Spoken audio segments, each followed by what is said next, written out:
Good morning everyone. स्वागत है आपका अपने यूट्यूब चैनल गजेंद्र क्लासेस में। देखिए दोस्तों, आज मैं आप लोगों के लिए लेकर आया हूँ प्री बोर्ड परीक्षा 2022 कक्षा 12वीं का प्रश्न पत्र है। सब्जेक्ट है आपका भौतिक शास्त्र। चलिए स्टार्ट करते हैं। सही विकल्प का चयन कीजिए। सही विकल्प का चयन कीजिए। देखिए, ई तीव्रता वाले विद्युत क्षेत्र में आवेश Q पर लगने वाला बल होगा, तो इसका सही आंसर हो जाएगा F is equal to q e. C वाला आपका करेक्ट है। F is equal to q e. F is equal to q e. Next question है आपके सामने। एक गतिमान आवेश उत्पन्न करता है, तो ये विद्युत क्षेत्र और चुंबकीय क्षेत्र दोनों उत्पन्न करता है। थर्ड है आपके सामने। लेंज का नियम आधारित है, तो संबंधित है। तो लेंज का नियम संबंधित है ऊर्जा संरक्षण के नियम से। लेंज का नियम संबंधित है ऊर्जा संरक्षण के नियम से। नेक्स्ट है आपके सामने। निम्नलिखित में से किसका तरंगदैर्घ्य सबसे कम है? तो आपका आंसर हो जाएगा गामा किरणें। नेक्स्ट क्वेश्चन है आपके सामने। निम्नलिखित में से किस रंग के लिए कांच का अपवर्तनांक न्यूनतम होगा? कांच का अपवर्तनांक न्यूनतम होगा, तो आपका करेक्ट आंसर हो जाएगा लाल रंग के लिए। क्यों दोस्तों? क्योंकि म्यू व्युत्क्रमानुपाती होता है 1/λ। जो अपवर्तनांक होता है वो व्युत्क्रमानुपाती होता है 1/तरंगदैर्घ्य के। तो तरंगदैर्घ्य जिस प्रकाश का जितना अधिक होगा उसका अपवर्तनांक उतना ही कम होगा। तो लाल रंग का तरंगदैर्घ्य सबसे अधिक, तो उसका अपवर्तनांक भी सबसे कम होगा। नेक्स्ट क्वेश्चन है आपके सामने। अच्छे विभेदन के लिए किसी दूरदर्शी में होना चाहिए? अच्छे विभेदन के लिए किसी दूरदर्शी में होना चाहिए, तो अधिक व्यास का अभिदर्शक होना चाहिए। नेक्स्ट क्वेश्चन है आपके सामने। 150 वोल्ट के विभवांतर से त्वरित इलेक्ट्रॉन से संबद्ध डी ब्रॉगली तरंगदैर्घ्य, तो इसका आपका आंसर हो जाएगा 1 एंगस्ट्रॉम। तो देखिए सूत्र होता है दोस्तों इसका।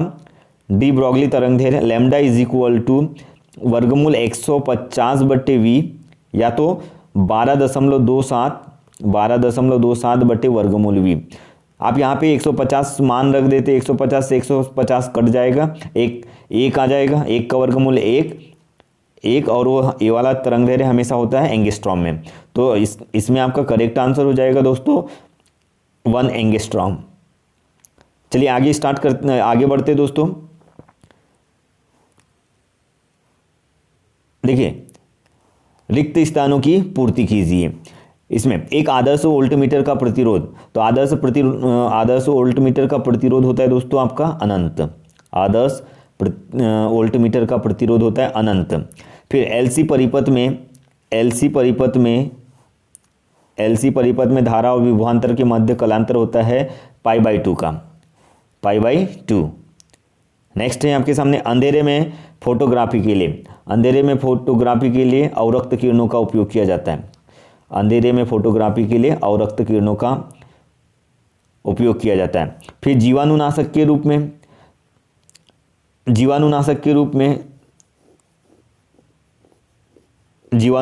रूप में पराबैंगनी किरणों का उपयोग किया जाता है दोस्तों। जीवाणुनाशक के रूप में पराबैंगनी किरणों का उपयोग किया जाता है। नेक्स्ट है आपके सामने। एक सूक्ष्मदर्शी की नली की लंबाई बढ़ाने पर उसकी आवर्धन क्षमता, एक सूक्ष्मदर्शी की नली की लंबाई बढ़ाने पर उसकी आवर्धन क्षमता क्या हो जाती है दोस्तों? कम हो जाती है।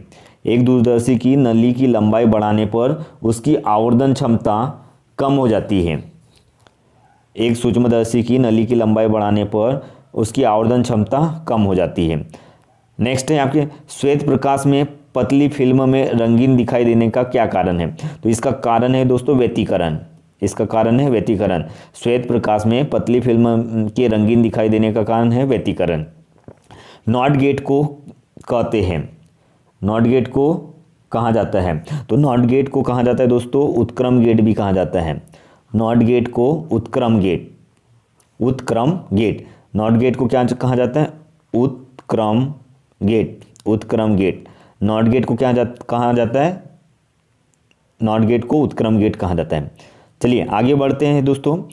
एक वाक्य या शब्द में उत्तर दीजिए।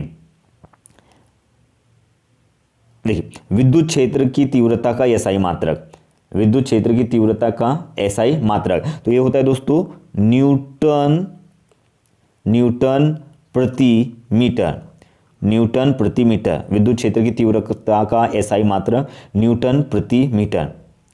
नेक्स्ट है आपके सामने, एक तार को खींचकर उसकी लंबाई 3 गुना कर दी जाए तो उसका प्रतिरोध कितने गुना हो जाएगा? तो उसका प्रतिरोध हो जाएगा दोस्तों 9 गुना, उसका प्रतिरोध हो जाएगा 9 गुना। एक तार को खींचकर उसकी लंबाई 3 गुना कर दी जाए तो उसका प्रतिरोध हो जाएगा 9 गुना। क्यों दोस्तों? देखिए एक तार को खींचकर उसका प्रतिरोध 9 गुना कैसे हो जाएगा? तो बहुत ही आसान है। देखिए जो आर होता है वो आर समानुपाती एल स्क्वायर होता है। आर अगर आप ये लगा देंगे दो तार R1/R2, इतना आपको याद रखना है। आपको तो आंसर केवल इतना करना है, एक तार को खींचकर उसकी लंबाई 3 गुना कर दी जाए तो उसका प्रतिरोध कितना बढ़ जाएगा? 9 गुना बढ़ जाएगा। उसका प्रतिरोध कितना गुना बढ़ जाएगा? तो क्या हो जाएगा? 9 गुना। तो इस किससे आता है दोस्तों? आर समानुपाती होता है एल स्क्वायर से। ठीक है, चलिए नेक्स्ट क्वेश्चन है आपके सामने, स्वप्रेरकत्व का एसआई मात्रक। तो स्वप्रेरकत्व का एसआई मात्रक होता है हेनरी। स्वप्रेरकत्व का एसआई मात्रक होता है हेनरी। फिर ट्रांसफार्मर किस सिद्धांत पर कार्य करता है? ट्रांसफार्मर किस सिद्धांत पर कार्य करता है? तो ये काम करता है विद्युत चुंबकीय प्रेरण, विद्युत चुंबकीय प्रेरण, विद्युत चुंबकीय प्रेरण। ट्रांसफार्मर किस सिद्धांत पर काम करता है? विद्युत चुंबकीय प्रेरण। ट्रांसफार्मर काम करता है दोस्तों विद्युत चुंबकीय प्रेरण के सिद्धांत पर। फिर देखिए कोहरे में दूरस्थ वस्तुओं को देखने के लिए भी अवरक्त किरणों का उपयोग किया जाता है। कोहरे में दूरस्थ वस्तुओं को देखने के लिए भी अवरक्त किरणों का उपयोग किया जाता है। फोटोग्राफी में भी अवरक्त किरणों का उपयोग किया जाता है। फिर देखिए नेक्स्ट है आपके सामने, उत्तल लेंस के द्वारा किसी वस्तु का आभासी प्रतिबिंब कब बनाया जाता है? उत्तल लेंस द्वारा किसी वस्तु का आभासी प्रतिबिंब, लेंस के द्वारा किसी वस्तु का आभासी प्रतिबिंब कब बनाया जाएगा? उत्तल लेंस के द्वारा किसी वस्तु का आभासी प्रतिबिंब कब बनाया जाता है? तो ये वस्तु कहाँ होना चाहिए? फोकस और प्रकाशिक केंद्र के बीच, फोकस और प्रकाशिक केंद्र के बीच। उत्तल लेंस के द्वारा किसी वस्तु का आभासी प्रतिबिंब कब बनाया जाता है? तो वस्तु कहाँ रखी होना चाहिए दोस्तों? फोकस और प्रकाशिक केंद्र के बीच, एफ और ओ के बीच में रखी होना चाहिए। एफ होता है फोकस, ओ होता है आपका प्रकाशिक केंद्र।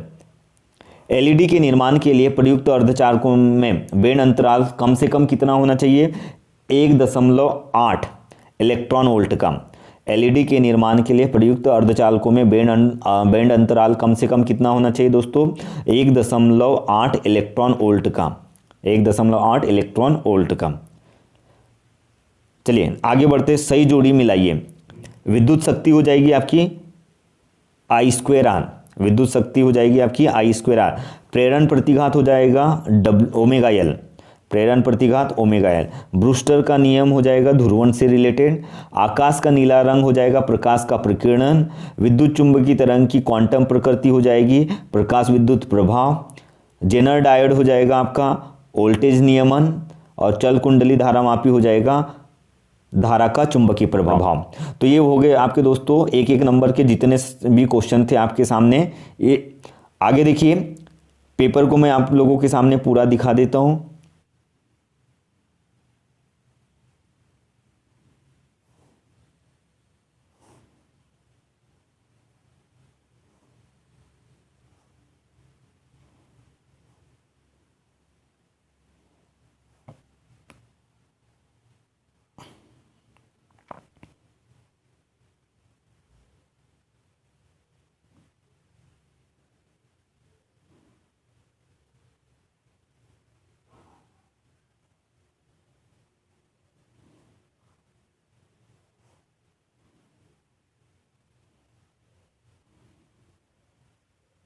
यदि दोस्तों आप लोगों को इस पेपर में जितने भी आपके पेपर में जो न्यूमेरिकल आए हैं, अगर आपको इसका सॉल्यूशन चाहिए तो प्लीज़ मुझे ज़्यादा से ज़्यादा कमेंट कीजिए।